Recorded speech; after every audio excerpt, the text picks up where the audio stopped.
Pirezidaantiin Masrii Abdul Fattah al-Siisiin pirezidaantii Somaaliyaa Hassan Sheikh Mohammed kan daawwannaadhaaf gara Kaayiroo imalan waliin waa'ee hidha guddicha Itoophiyaa irratti mari'achuun isaanii dhaga'ame. Itoophiyaan ammoo hidha ishee kana ganna kana marsaa sadaffaa guutuuf qophiitti jirti. Dhimma kana irratti Biraanuu Gammachuu kan qixeesse kunooti. Pirezidaantiin Masrii Abdul Fattah al-Siisiin pirojektoota lageen idil addunyaa biyya tokkorraa gara biyya kaanitti qaxxaamuran irratti ijaaraman kan imaammatawwan dhuunfaa balaafamoodha jedhan ilaalchisuun gita isaanii pirezidaantii haaraa Somaaliyaa waliin mari'achuu dubbatu. Pirezidaantiin Somaaliyaa Hassan Sheikh Mohammed erga caamsaa darbee filatamanii booda biyyoota Afrikaa keessaa Eertiraa, Keeniyaa fi Masriitti daawwannaa taasisaniiru. Daawwannaa isaanii Masrii kanaanis dhimmoota waloo jedhan irratti erga mari'atanii booda ibsa gaazexeessotaaf kennaniiru. Yeroo kanatti ture pirezidaantiin Masrii waa'ee hidha haaromsaa irratti waliin mari'achuu isaanii kan kaasan. Itoophiyaan hidha haaromsaa laga Abbayyaa irratti ijaaraa jirtu irratti tarkaanfii dhuunfaa fudhachuun ishee miidhaa qaqqabsiisa jechuu Al-Siisii Anaadooluun gabaaseera. Ijaarsa madda annisaa Itoophiyaan laga Abbayyaa irratti adeemsaa jirtuun walqabatee Masrii fi Sudaan osoo seerri dirqisiisaan hin jiraatiin hidhicha bishaaniin guutuu cimsanii mormaa turuun isaanii ni yaadatama. Haa ta'u malee Itoophiyaan gaaffii biyyoota lamaanii osoo hin fudhatiin waggoota lamaan darbaniif hojii hidhicha bishaaniin guutuu haala milkaa'een geggeessuu beeksisuun adoolessa kana keessas marsaa sadaffaaf guutuuf qophaa'aa jirti. Pirezidaantiin Masrii fi giti isaanii Somaaliyaa ibsa kallattiin TV irratti waloon kennaniin hooggantoonni lamaan hidhicha bishaaniin guutuu fi hojii itti aanaan ilaalchisee waliigaltee seera dirqisiisaa irra gahuun barbaachisaa ta'uu irratti waliigaluu Al-Siisiin dubbataniiru. Pirezidaantiin Somaaliyaa Hassan Sheikh Mohammed gama isaaniitiin hidhaa guddicha bishaaniin guutuu fi hojiiwwan isa waliin walqabatan irratti waliigaltee seeraa fi dirqisiisaa ta'e irra gahuun barbaachisaa ta'uu Al-Siisii waliin waliigaluu gaazexaa Al-Haram gabaase. Jalqaba ji'a kanaatti Abdul Fattah al-Siisiin Saudi Arabiyaatti daawwanarra kan turan pirezidaantii Ameerikaa Joo Baayiden hidha guddicha Itoophiyaa fi dhimmoota gurguddoo biroo irratti waliin mari'achuun isaanii ni yaadatama. Pirezidaantii al-Siisiin hidhicha bishaaniin guutuu fi hojii itti aanaan ilaalchisee ejjennoo biyyi isaanii qabdu Baayideniif ibsaniiru. Pirezidaantii Baayidenis wabii bishaan Masrii biyyi isaanii akka deeggartu himuun nageenyaa fi badhaadhina naannichaa karaa gumaachuu danda'amuun faayidaa qaama hundaa karaa kabachiisan furmaata dippiloomaasii argamsiisuuf akka hojjetan himaniiru. Itoophiyaa waliin daangaa baay'ee dheeraa kan qabduu fi waggoota hedduuf tasgabbii dhabdee kan turte Soomaaliyaan bara bulchiinsa Mohammed Abdullahi Farmaajoo hariiroo Itoophiyaa waliin qabdu baay'ee gaarii ta'us hariiroo Soomaaliyaan Kaayiroo waliin qabdu garuu qabbanaa'ee tureera. Daawwannaan pirezidaantii Somaaliyaa ammas kan haaressuuf kan kaayeffatedha. Gaggeessitoonni Somaaliyaa kana dura dhimma hidha haaromsa Itoophiyaa fi Masrii gidduutti ataakaaroo kaasirratti akka ammaa kana ifatti dubbatanii turre. Torban darbee Itoophiyaa daawwatu jedhamee eegamaa kan ture pirezidaantiin Somaaliyaa Hassan Sheikh Mohammed sababa hin beekamneen gara Itoophiyaa osoo hin dhufin hafaniiru.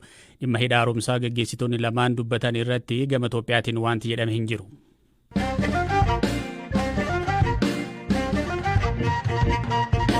Lammiileen Itoophiyaa Saawud Arabiyaatti mana hidhaa Jiizaan keessatti waggaa 7-15 hidhaa turanii yeroo turtii isaanii xumuratan qaama nu gaafatuu fi biyyatti nu deebisuu dhabnee jedhu. Namoonni magaalaa Jiizaan mana hidhaa Eewaa jedhamu keessatti BBC'n dubbise imbaasiin Itoophiyaa akka biyyatti deebi'aniif unka guuchisullee osoo deebi'ee nu hin ilaalin waggaa darbeeraa jedhu. Abbaan ijoollee maatii biyyatti dhiisee waggaa 7 erga hidhamee booda mootummaan Saawudii dhiifama godhuufillee karaa ittiin biyyatti deebi'uu dhabee tokko haala hamaa keessa jiru akkasiin waa'ila keenya Hamzaa Hussein itti hime. Mana hidhaa kanatti yeroo dheertuu erga amata 5 irraa haganee hanga amata 15 murtee waan nukkananiif murtee kana erga finne booda amata 5-7 hanga amata 15 nama keessa jiru jechuudha. Nuti amata 7 finne ammas keessa jira. Eegarba amata 7 finne booda jechuudha. Erga foormii gunne booda amata 1 taa'uu jira. Yoo rakkoon sun Itoophiyaa irraa immoo Suudii irraa jennee rakkachaa jira. Eebuudhaa fi bishaanii fi beelaan rakkachaa hoowwii beektii lafti bahara gubbaa waan taateef hoowwii akkaan nutti hammaataadha.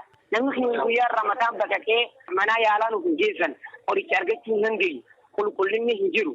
Kan jechaa yeroo furmaanni akkamitti mootummaa Itoophiyaa bira dhabame erga foormii gunnee jiru amata jiru jechuudha. Nama 750 jira mana tokko keessatti meeqaati namni imbaasiin keenya nu qeebaltuu jedhanii itti gaafatamaa nama fakkeenyaaf mana sirreessaa kana mari'annee ture. Safaaratii sanii rakkoo qaba malee nuti rakkoo hin qabnu waan jedhamu nutti himaa jiran jechuudha isaan dhufanii.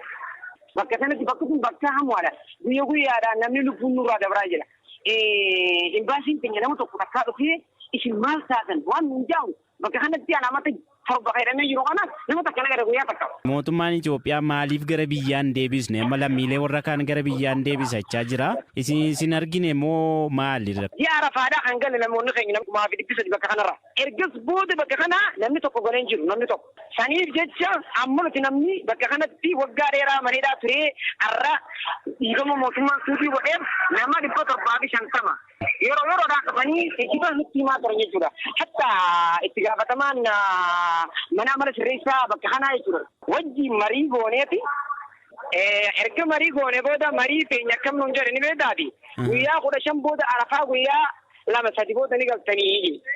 Arafaa guyyaa 3 booda san laalleeti ammallee akka manguddummaatti nama 3 fuunee isaanitti ergine jechuudha. Guyyaan 15 jaame san dhumee jira. Har'a hoo maaltu jira jennee gaafanne. Ambaasitee saniitu sinin qeebaliin hin jirti jechuudha. Ambaasiin keenya akkamiin nu qeeballe warreen jechuudha hojii irraa amma dhufanii qabamanii asiin kutaa jiranuu qeebalaa jirti maaliif nu qeebaluu dhabdee jenneen jechuudha. Nuti hin beeknu waan jaamu nu deessu jechuudha isaan.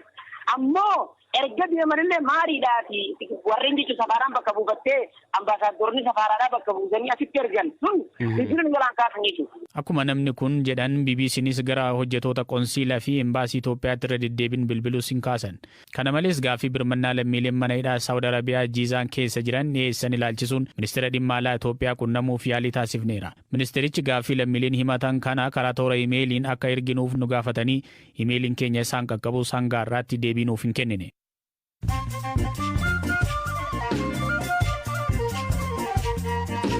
Amma oduu gaggabaaboon isinitti hima. Humni nageenyaa Itoophiyaa garee Alshabaab haleellaa ofirraa deebisuu isaa pirezidaantiin naannoo Somaalee obbo Mustafaa Mohaammed BBC'tti himaniiru.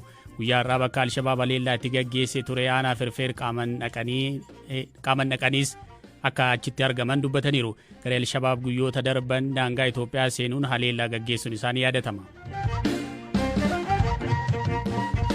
Komishiniin qorattoota mirga namoomaa UN sarbama mirga namoomaa Itoophiyaa akka qoratuuf hundaa'ee Itoophiyaa seene. Garee komishinii qorattoota UN kun erga mana maree mirga namoomaa mootummoota gamtoomaniitiin muddee 2021 keessa hundeeffame as yeroo gara Itoophiyaa imalan kun isa jalqabaati. Jilli qorattootaa kunis adoolessa 25 hanga 30tti Itoophiyaa keessatti daawwannaa akka taasisantu himama. Zimbaabuween qaala'insa jireenyaa to'achuuf saantima warqee hojiirra oolchite. Baankiin giddugaleessaa Zimbaabuwee qaala'insa akka malee dabalee to'achuuf jecha saantima warqee irraa tolchame hojiirra oolche. Pirezidaantiin Burkiinaa Faasoo duraanii Bilees Koompaoreen ajjeechaa Toomaas Saankaaraatiin wal qabatee dhiifama gaafate. Dhaggeeffattoota keenya oduun gaggabaaboon ammaaf qabanne kanuma amma immoo gara oduu bal'inaan qabanneettan isin dabarsa.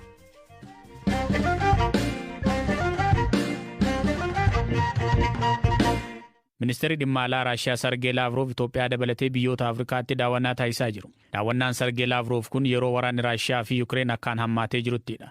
Biyyoonni gurguddoon addunyaa kanneen akka Ameerikaa fi Chaayinaas michuu barbaacha baha Afrikaatti marmaaraa jiru. Biyyoonni gurguddoon addunyaa kun ija isaanii Afrikaarra godhachuun maaliif? Giddugala Orientaalii fi qorannoowwan Afrikaatti qorataa kan ta'an Naamiin Ashannaafi dubbisneerra.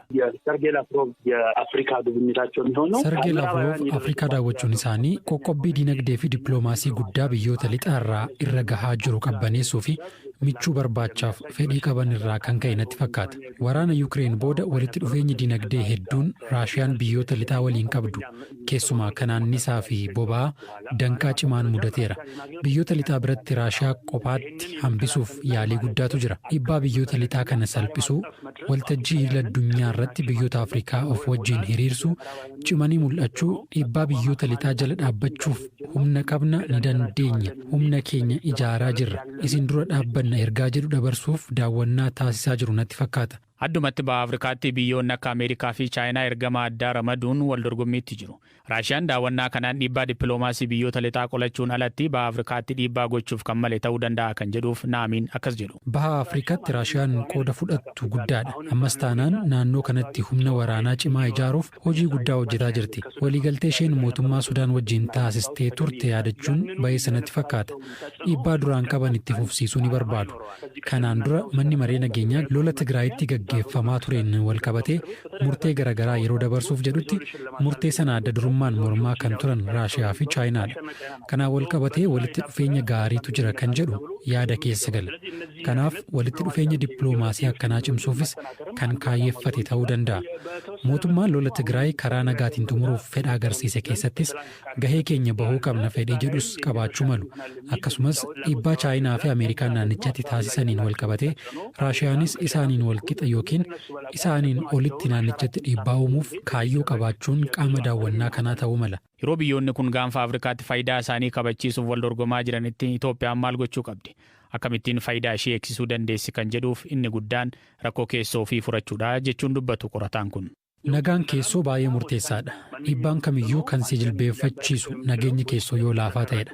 Kanaaf dhiibbaa biyyoota lixaa Chaayinaa yookiin Raashiyaa irraa dhufu qolachuu kan dandeessu nageenya keessoo yoo qabaatte akkasumas yooman eenyu wajjin maalirratti hiriira faayidaa Itoophiyaa bifa kamiinan kabachiisuu danda'a kan jedhu irratti imaammata dhimma alaa ifa ta'e yoo qabaattedha. Wantoota kana amma argaa hin jiru. Dippiloomaasiin Itoophiyaas maal akka fakkaatu akkasitti ibsu Naamin Ashannaafi. Waraana kaaba biyyattiitti gaggeeffame booda dhiibbaan dippiloomaasii Itoophiyaa addunyaa irratti baay'ee gadi bu'aa jira. Eenyuma kana pirezidantiin Somaaliyaa haaraa filataman Itoophiyaa hin daawwanne. Kuni agarsiistuu tokkodha. Pirezidantiin haaraa filataman Keeniyaa, Taanzaaniyaa, Asmaraa deemaniiru. Kanaan dura pirezidantiin Somaaliyaa akkuma filatameen kan dhufu gara Finfinnee ture. Kun dippiloomaasii duraan qabaachaa turre agarsiisa. Somaaliyaa tasgabbeessuuf yaalii guddaa taasisaa turre. Hanga ammaatti waraanni keenya achi jira. Garuu pirezidantiin Somaaliyaa Itoophiyaa hin daawwatiin jiru. Ni dhufu jedhamee haqameera. Gara Masrii ammoo deemanii turan. Cimina dippiloomaasii fi dandeettii dhiibbaa uumuu dur qabnu haala amma jiruun yoo wal bira qabne gadi bu'ee jira. Kanaaf walitti dhufeenya dippiloomaasii biyyoota ollaa waliin qabnu keessa deebinee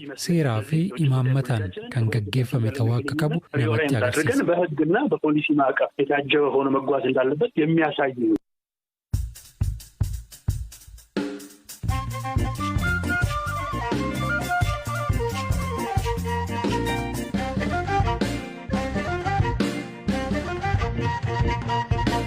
Pirezidaantiin naannoo Tigraay Dr. Dabratsiyoon Gabra Mikaa'el dhimmoota marii nagaa mootummaa federaalaa waliin geggeessuuf jiran gargaarsa namoomaa fi kanneen biroo irratti kaleessa galgala ibsa miidiyaa naannichaaf kennaniiru. Marii nageenyaa ilaalchisuun dhimma humnoota nageenyaa Tigraay irratti ejjennoo qaban kan dubbatan dursaan TPLF Dr. Dabratsiyoon wanti hiikkachiisuu jedhu akka hin yaadamne himu. ሓደ መርኣያው ተደጋጊሙ ዝፍለጥ ናይ ሰራዊት ጉዳይ ሰራዊት ትግራይ በተሐገ መንግስቲ እንተይልኩም heera mootummaatiin faallaa ta'uu baatus uummanni Tigraay haleellaan irratti gaggeeffameera waan ta'eef humnoota alaa osoo nafiin akka biyya galan taasisuun uummata Tigraay waan miidhaniif hidhannoo hiikkachiisuu wanti jedhamu gonkumaa waa yaadamu miti. Dhimmi kun dhimma mariifiyyuu dhiyaatu miti.